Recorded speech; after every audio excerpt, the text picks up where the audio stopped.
آپ صلی اللہ علیہ وسلم کے والدین حضرت عبداللہ اور حضرت آمنہ دونوں ہی مومن اور مسلمان ہیں۔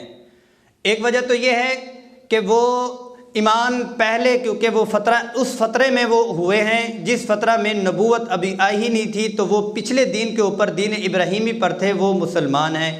دوسری جگہ پہ آتا ہے کہ وہ اس لیے مسلمان ہیں کہ ان کو زندگی دی گئی اور آپ صلی اللہ علیہ وسلم کے اوپر انہوں نے ایمان قبول کیا، اور پھر ان کو اللہ پاک نے اپنے پاس دوبارہ سے بلا لیا۔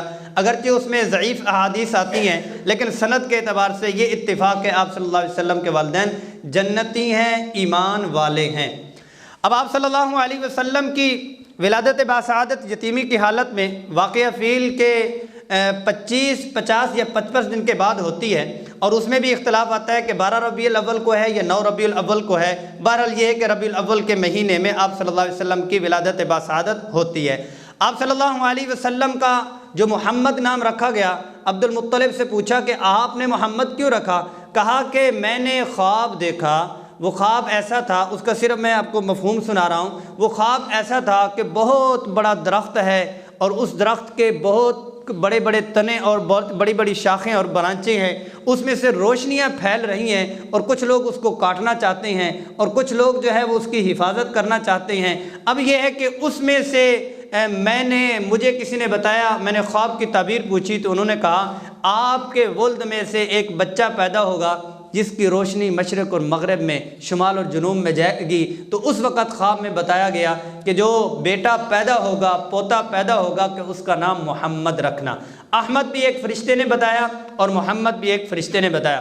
آپ صلی اللہ علیہ وسلم نے 3 دن تک ام ایمن ابو لہب کی جو باندھی تھی سویبہ، اس کا دودھ پیا، اور اس کے بعد آپ صلی اللہ علیہ وسلم حلیمہ سعدیہ کے گھر چلے گئے۔ عربوں کا ایک دستور تھا، اس دستور کے مطابق آپ صلی اللہ علیہ وسلم کو بھی بھیجا گیا صحرا میں، بادیہ میں، بنو سعد میں۔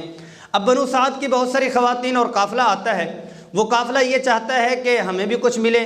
اب وہ قافلے والی آخر میں اس لیے پہنچتی ہے کہ اس کے پاس نہ کوئی سواری مضبوط ہوتی ہے، نہ کوئی اونٹنی مضبوط ہوتی ہے، اس لیے وہ آہستہ آہستہ مریل سواری پر آ کر یہاں پہنچتی ہے۔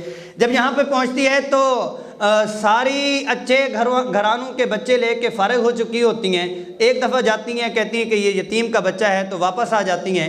پھر کسی گھر میں ان کو بچہ نہیں ملتا، اور اس بچے کو لینے پر وہ مجبور ہو جاتی ہیں، اپنے خامند کو کہتی ہیں خالی جانے سے بہتر ہے یتیم کا بچہ ہی لے لیتے ہیں، ہو سکتا ہے کہ ہمیں اسی کی کوئی برکات مل جائیں۔ ان کو کیا پتا کہ یہ برکات بچے کو نہیں لے رہی، بلکہ کائنات کی ساری خیروں کو سمیٹنے والی۔ حلیمہ سعدیہ گئی اور ان سے جا کر بات کی کہ ہمیں بچہ اپنا یہ دے دیں، اللہ جانے اور یہ جانے، ہم ان کی پرورش کریں گے، جو آپ کے بس میں ہو، وسعت میں ہو، وہ ہمیں دے دینا۔ انہوں نے اپنی گود میں لیا، حقیقت میں کائنات کی تمام خیروں کو انہوں نے اپنی گود میں لیا۔ انہوں نے اپنی گود میں لیا اور اونٹنی کے اوپر بٹھانے لگے۔ جب اونٹنی کے اوپر بٹھانے لگے تو اونٹنی کو ایک طرف لے گئے، گھر کے سامنے نہیں بٹھایا۔ کیوں نہیں بٹھایا؟ کہ اونٹنی نہ اٹھی تو بچہ واپس لے لیں گے۔ سواری اتنی مریل ہے، اگر نہ اٹھی تو بچہ کہیں واپس نہ چلا جائے۔ ایک طرف ویسے ہی ہوا، اونٹنی کے اوپر بچے کو رکھا تو اونٹنی اٹھ ہی نہیں رہی، اونٹنی اٹھ ہی نہیں رہی۔ آگے وہ بیٹھتے ہیں، درمیان میں بچہ ہوتا ہے، پیچھے جو ہے وہ حلیمہ سعدیہ بیٹھتی ہیں، خامد اترتے ہیں، وہ جو ہی اترے ہیں تو اونٹنی فوراً کھڑی ہو جاتی ہے۔ ان کتابوں میں لکھا ہوا ہے، اللہ جل جلالہ نے ان کو سکھلایا ہے، یہ بچہ کمر کے پیچھے رکھنے کے لیے نہیں آیا، اس کو سامنے رکھو گے تو تمہاری اونٹنی چلے گی، اس کو پس پشت کرو گے تو تمہارا کچھ بھی نہیں چلے گا۔ سامنے رکھتے ہیں، فوراً جو ہے وہ اونٹنی جو مریل تھی، کمزور تھی، جو لاغر تھی، وہ چلنا شروع ہو گئی۔ وہ رفتار کہ بنو سعد کی عورتیں کہنے لگی تمہیں کیا ہو گیا، ہمارا ساتھ تو دو۔ کہا تم نے بھی تو ہمارا ساتھ نہیں دیا تھا۔ پہلی وہ رات تھی اس بچے کی جو ان کا پہلا بیٹا تھا، اور شیمہ کی اور ان گھر والوں کی جو سکون کی سوئے تھے، جو رات محمد صلی اللہ علیہ وسلم ان کے گھر میں بیتی۔ آپ صلی اللہ علیہ وسلم جس دن ان کے گھر میں آئے تو بکریوں نے دودھ دینا شروع کیا۔ اونٹنی جو تھی وہ کمزور تھی، وہ مریل تھی، اور جو حلیمہ سعدیہ تھیں ان میں بھی چشمے اللہ پاک نے جاری فرما دیے، اور بنو سعد کی بکریاں چرانے والے آپ صلی اللہ علیہ وسلم حلیمہ سعدیہ کی بکریوں سے نوازا جاتا تھا۔ یہاں کس چیز سے نوازا جا رہا؟ حلیمہ سعدیہ کو اور بکریوں کو نوازا جا رہا رسول اللہ صلی اللہ علیہ وسلم کے صدقے سے، اور وہاں کی بکریوں کو نوازا جا رہا۔